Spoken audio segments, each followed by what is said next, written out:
Dear cinema, where does your magic come from? How is it that you're able to move me the way you do? How is it possible to burn these images in my mind and leave me thinking of a film days after a viewing? I'll always be thankful of this art which speaks to me, but I'll never understand how you managed to tap into such a deep and personal part of me. Yours sincerely, Darren.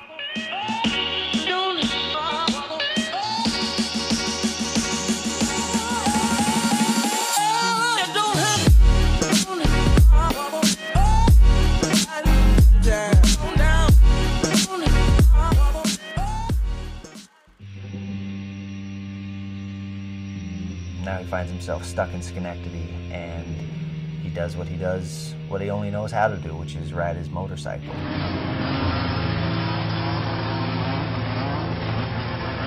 have two great stunt riders. One is Rick Miller. He's being followed by a guy named Lou, and we have a 35mm camera mounted on the front tire of his motorcycle. And then we have a shift of perspective here, where it really becomes a point of view shot. There's another creature in the woods, and this is Robin, played by Ben Mendelsohn. These two men who are kind of cut from the same cloth spy each other, and really feeling what it's like to be on that motorcycle in the woods. We decided to really go into a subconscious place with the movie. I hired Mike Patton to do the soundtrack. We feel what it's like to be in their bodies, in their minds, in their hearts, and their souls. I like scenes in movies where sometimes it doesn't always have to be about words, doesn't always have to be about talking. It just can be sometimes a mood or a feeling. This is what I want to explore in today's video. Cinema's ability to communicate a feeling. This is a very subjective topic, so even if the moments we explore here do nothing for you, I hope you've experienced that feeling of being profoundly moved by a moment in film. Now, filmmakers create moments to make an audience laugh and to cry and to jump, but these are more reactions than they are deep feelings which involve the conscious and perhaps unconscious part of an audience. If you really want to communicate something, even if it's just an emotion or an attitude, let alone an idea, the least effective and least enjoyable way is directly. It only goes in about an inch. But if you can get people to the point where they have to think a moment about what you're getting at, and then discover it, the thrill of discovery can go right through the heart.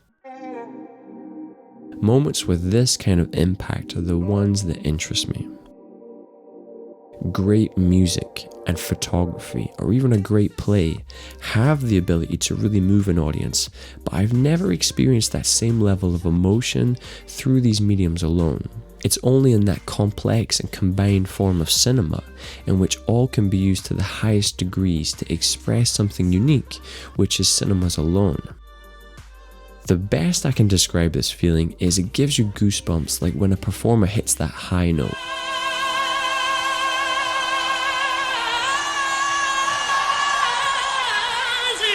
Combined with a stand-up comedian that makes a final joke in reference to an earlier joke, and it gives that satisfaction of coming full circle. So we have one cognitive element of satisfying a well-crafted narrative, but at the same time we feel a second powerful surge of awe in which the visuals and the music take us to another place.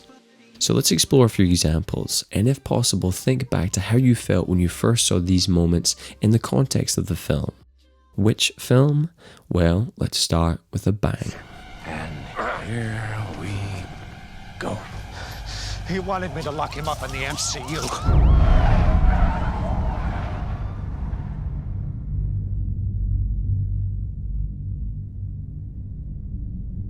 That moment of awe is created here with the visuals and the music. The image gives us that reckless and chaotic nature of the Joker's inner world, and the music quietens to create this haunting and unique pause after the recent action of the film. Now, narratively, we're seeing the joy of destruction at a moment of our hero's ultimate defeat, an emotional trauma, the loss of a major character, and losing control over the city. This was the moment for me that solidified Heath Ledger's complete disappearance into this character. For that brief moment, the emotion, the heart, the soul of this crazed man was communicated, and this moment has stayed with me since. Andrew Stanton, director of Finding Nemo and WALL-E, describes his experience with these moments in film as evoking wonder.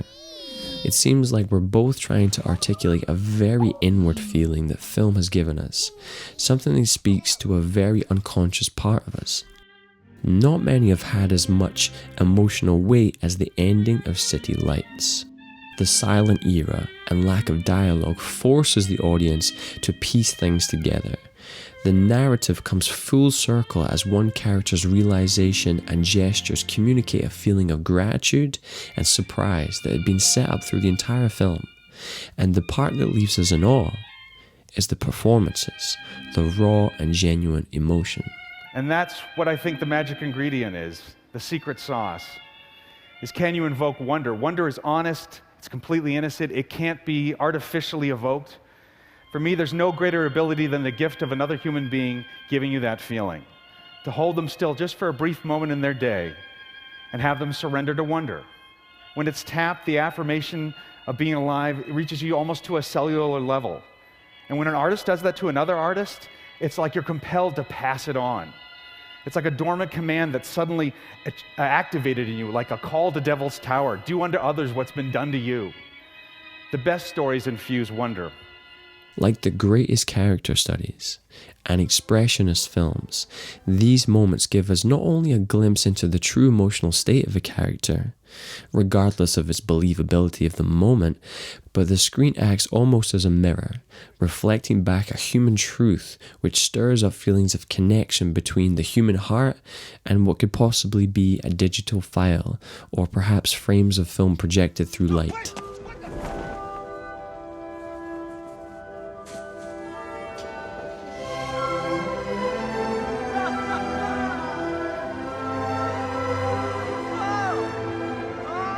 Some truths are easier to identify than others. For instance, this moment in Django combines the hero moment of triumph with powerful music, along with this reaction shot in which the man is viewed by others, giving us that heroic picture and moment of awe from this underdog. This moment gave me goosebumps the first time I saw it in the cinema because I was so allowed to be invested in Django.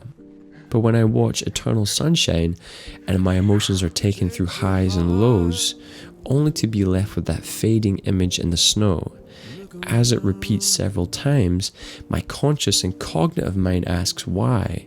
Why do they use this in the film? What is the artist trying to communicate? But a deeper part of my mind feels a mixture of sadness, of loss, mingled with some joy having seen these characters go through a relationship. Moments like this, which have really affected me beyond the surface level, are very rare, and that's why it's such a joy when a film is able to truly make a connection. Not all are hero moments, and not all come at the end of a film, but it seems to me that narrative and levels of awe or wonder are crucial parts of communicating straight to the heart of an audience. And the result is a reflection of our deepest nature and our perception of reality.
Hey guys, thanks for watching this video. I hope I didn't spoil something truly cinematic by trying to verbalize and express it. But I'll be in the comments below if you want to share your own examples. And if you enjoy these videos, please subscribe for more. If you're interested in narrative, then check out The Art of Storytelling on Finding Nemo, which is a masterclass film. Or if you prefer that more cinematic films, check out my video on the use of light and darkness in Sicario, an incredibly crafted film by Denis Villeneuve. Thanks for watching, and I'll see you next Monday.